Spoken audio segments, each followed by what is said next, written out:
This afternoon, we are fortunate to have as guest speaker Dr. David Bowser, a Melbourne graduate who is the founder of the education consultancy Curio. David has over 20 years' experience in education, research and development, and financial services, both as an academic who has worked at the universities of Melbourne and Cambridge, and as a strategy consultant retained by CEOs and government departments to advise on complex strategic issues. David has led strategy and planning processes for more than 50 organisations, including universities, superannuation funds, multinational pharmaceutical companies, surfwear brands, and technology companies. In 2015, he created Curio Group, a collective of advisors, educators, and product developers, united by curiosity, creativity, and a desire to improve the world through education. He holds 3 degrees from this university: a Bachelor of Science with honours, Masters of Business Administration, and a PhD. He has been recipient of numerous awards and fellowships from groups including Australia's National Health and Medical Research Council and the United Kingdom Medical Research Council, and is an experienced lecturer in both human physiology and the neuroscience of decision-making. It is a pleasure to call on him to address us today. Ladies and gentlemen, please welcome Dr. David Bowser.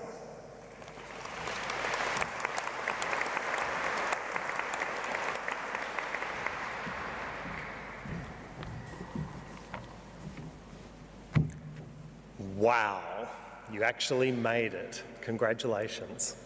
Getting through a doctorate is an achievement in and of itself. I remember it somewhat fondly. My PhD grad was 19 years ago, actually, in April this year, from the University of Melbourne, as Professor Evans said, and this address certainly gave me an opportunity to pause and reflect on what's happened over those 19 years of my working life and personal life, of course, as well. This particular ceremony was important to me, but possibly it was more important to my family at the time. My friends, my supporters, my supervisors, of which there were many. But the day I actually and strangely remember even better, and I don't quite know if they still do this, but when I handed in the 5 tomes of my thesis, hard copies, ready to go to be submitted, is I was handed a red balloon.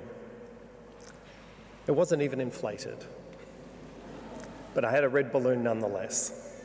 And at that point, it felt to me that I was actually almost there. After 3.5 years for myself, I was almost there. Completion of a PhD is a marvellous achievement. Traditionally, as we would know, it was a path to academia, a stepping stone to establishing your own research program or possibly an overseas postdoc. But today, these academic and research roles are fewer and harder to get. Or possibly after 3, 4, 5, 6, 7 years, maybe more, you've got to that point where you think, you know what, I've had enough of that. I'm going to try something else. I'm going to do something different. I'd like to give you a little of my story, a story from academia to business, to finding the combination of the two that was just right for me. I'd like to draw out some of those skills that I think you develop through a PhD, importantly, skills that employers outside academia also seek. Skills that are not easy to develop, but are increasingly demanded in our future workplaces. So after a short stint finishing off my PhD loose ends, as we all sort of have, also do a bit more undergraduate teaching, because you can never do enough undergraduate teaching. I headed off with my partner, Kylie, to Cambridge. She was completing her Master of Laws in International Human Rights, and I was taking up a fellowship at Cambridge University and was also fortunate to be able to get a fellow role at Darwin College, one of the colleges in Cambridge. 4 years passed, we had a fantastic time. Absolutely fantastic. We travelled all over Europe, and being Cambridge, and if you know where Cambridge is, it's about 30 minutes drive from Stansted Airport, and you can fly pretty much in Europe for about $60. Absolutely anywhere. We travelled, we got married, we had our first child there. I started my own lab group. It was a great time. But then it was time to head back. We headed back to Melbourne to bring back our knowledge, our experience. We knew we'd worked hard, but I wasn't sure of academia. I'd given it a good go. I'd given it probably the best go you could in one of the world's top universities. I'd published in the top-tier journals. I had publications in Nature Genetics, PNAS in Science, which are really top-tier journals. I had funding. I had students. I was a very fortunate academic. I had it all going really for me. But was it really meeting what I saw as my individual purpose? But of course, instead of pausing to reflect, I kicked the can down the proverbial street and thought, just stay on the path, David. You've been on this path now for some time. Stay on the path.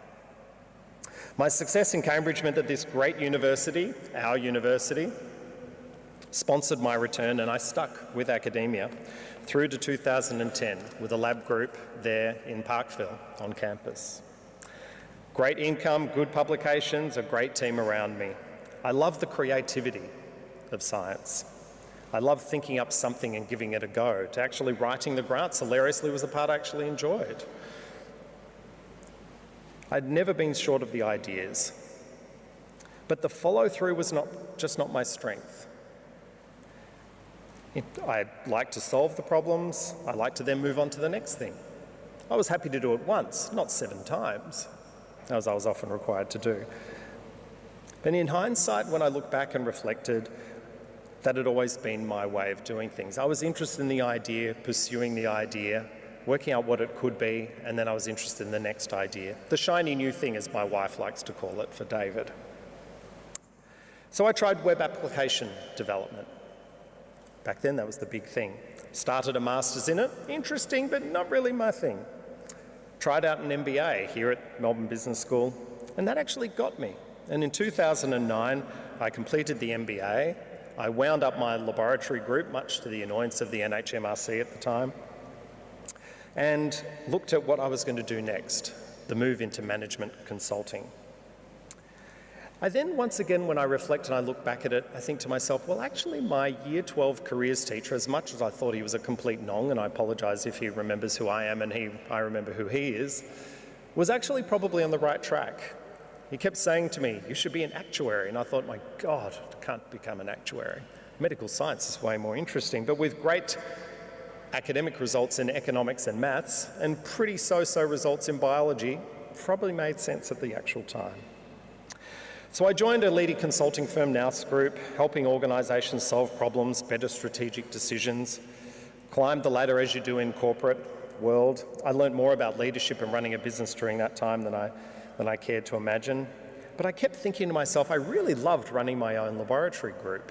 Can I do that again in a business context? Can I create that group around me that share my drives, my interests, my experiences and what I want to do? And that's when I created this startup, an education firm called Curio. About 18 months ago, we advise education organisations like universities. We build web applications because I'm very interested in technology. And we also incubate startups, so new education startups coming in, and we deliver online education for a few universities. So on reflection, how did I move from this academic career into management consulting, starting my own company? So it certainly wasn't a straightforward journey, but I think the following are the key things that I'd learned and I'd like to pass on to you. And I called them my 6 lessons that I learned because my thesis was 60,000 words. It's one lesson per 10,000 words. What have you learnt that you can take to employers outside of academia, if that is what you choose? First up, research, analysis and insight. You've got it better than anyone else. The research and analysis part, but the insight is really important. Try to drive what you can learn from the research that you've done and the impact that it has on our society. That's what we're going to be hearing about from each of you next. Project management. You certainly learned a lot about project management, I imagine. Either one, many times, several times, but the opportunity to see how you manage a project from thinking up the idea through to how you're going to approach it, how you're going to address this particular problem, through to the analysis and presenting the outcomes. One of my favourite ones, and one that is increasingly that I look for in people that I employ in my own company, is managing up. What do I mean by managing up? I mean by managing your supervisor, right here. Managing up is a really important skill, not only in a university, but in a broader context. Being able to understand what your person is, your mentor, your manager is seeking from you, but also being able to adapt them so that they can help you address what you want to be able to address. The ability to write and communicate clearly. If you don't get that out of 60 to 100,000 words, I don't know where you get it from, but that is certainly one of the key things. Presentation skills. We've all presented at many conferences, I would hope, and taken the opportunity to present your research. Presentation skills, sadly, in corporate Australia are still very much lacking. And that doesn't mean I'm good with PowerPoint. Not at all. That's not what this is about. But presentation skills and thinking through how you communicate the ideas is what's important. And finally, group management and facilitation. I hope you took the opportunity by being in a university, if that's where you were, to teach. Teaching is an amazing opportunity to pass on knowledge to the other generations that are coming after us. Group management, facilitation, running small group teaching experiences are absolutely key to that. So on a final note, this university is your university. It's a university that has its outputs. Of course it does. Its research, its engagement activities, the way that it engages with its community, but also the graduates that it helps create. As a graduate, you and the other 360,000 of us are really what carry the university brand. We're the ones that are out there representing that brand to the wider public outside of the cohort of academics. Its excellence, of course, is part of its brand, but also its purpose. Find your purpose, reflect on it, I think, better than I did, reflect on it often, and don't forget to give back to your alma mater. Thank you.